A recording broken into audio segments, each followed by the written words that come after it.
You know that email that looks like it's from your boss asking for an urgent wire transfer? Or maybe that text you got about a package you don't remember ordering? Yeah, we've all seen them. We're talking about the world of phishing, and honestly, it's become a constant battle in our digital lives.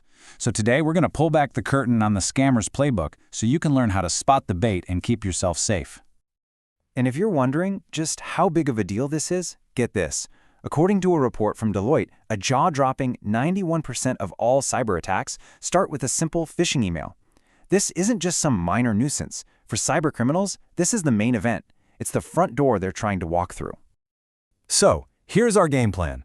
First, we're going to look at the staggering cost of these scams. Then, we'll dive right into the mind of a scammer. After that, we'll break down all the telltale signs, give you a really simple plan to defend yourself, and finally, we'll check out the amazing tech that's already working behind the scenes to protect you.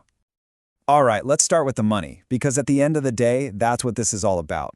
This is so much more than just an annoyance in your inbox. It's a massive, multi-billion-dollar criminal industry.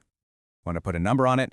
Well, the FBI reported that in 2023 alone, losses from just one type of phishing attack, it's called business email compromise, where they pretend to be an executive, cost companies $2.9 billion. And just to be clear, that's not the total for all phishing. That's just one flavor of it. So the big question is, how are they so successful? Well, it's not really about hacking computers anymore. It's about hacking our brains. These scammers are frankly masters of manipulation, and they've got a playbook that's built on a deep understanding of human psychology. The official name for this whole game is social engineering. It's basically the art of using psychology to get around all the fancy technical security we set up. You see, they're not trying to smash down the door. They're trying to trick you into politely opening it for them.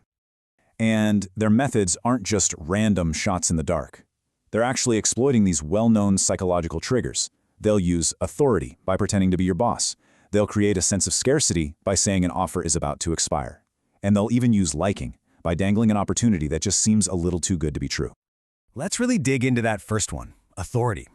I mean, think about it. We're all basically hardwired to snap to attention when someone we see as in charge talks to us. A CEO, a government agency, you name it. Scammers know this, and they'll use it to their advantage, even with something as simple as a title like mail administrator. And here is a perfect real-world example from UC Berkeley's own records. Just by using the chancellor's name, the scammer instantly creates this sense of importance and authority. You know, most people are not going to think twice about opening an attachment that seems to be from the head of the entire university.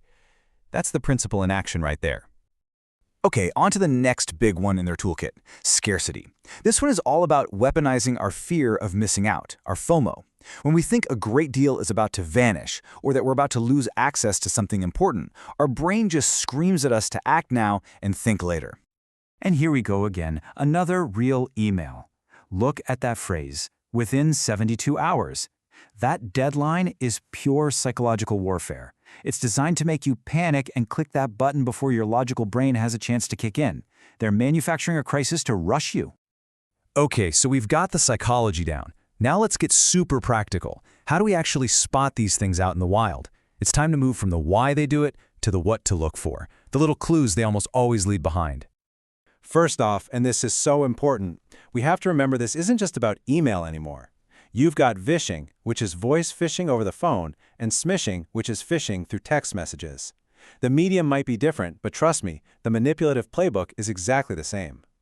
So, let's build your own personal detection filter. You've got to keep an eye out for these classic red flags, silly grammar mistakes, a sudden panic sense of urgency, or a super generic greeting like "Dear valued customer." These are the telltale signs. Scammers are all about speed, and their sloppy mistakes are your biggest clues. And oh man, this is one of their sneakiest tricks, the look-alike domain. Your brain is wired to scan things quickly and just fill in the blanks. So scammers swap out letters that look similar, like an O for a 0 or a lowercase l for the number 1. They can even mess with the URL, like in this Johns Hopkins example, to make it look like you're on a trusted site when you're absolutely not. All right, now for the most important part of this whole thing. Knowing all the tricks is one thing, but having a simple, repeatable plan is what's actually going to keep you safe. Think of this as your personal fraud filter.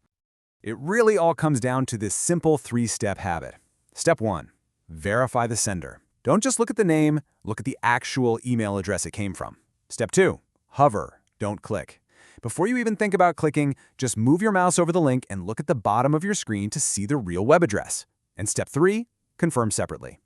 If a request seems weird or urgent, don't reply to it. Pick up the phone or start a brand new text message to confirm it's legit. This one simple habit can save you a world of trouble.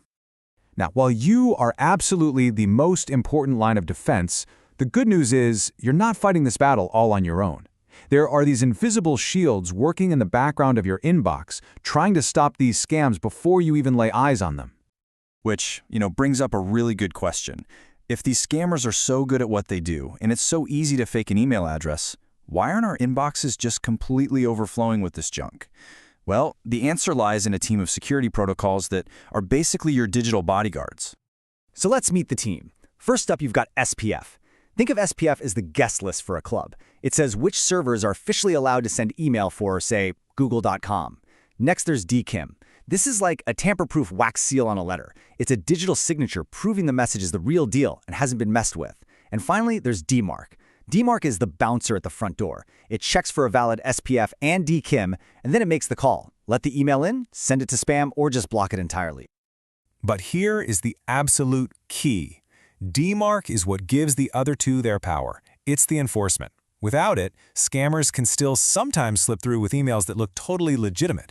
DMARC is that final, critical checkpoint that shuts them down. And that kind of brings us to our final thought here.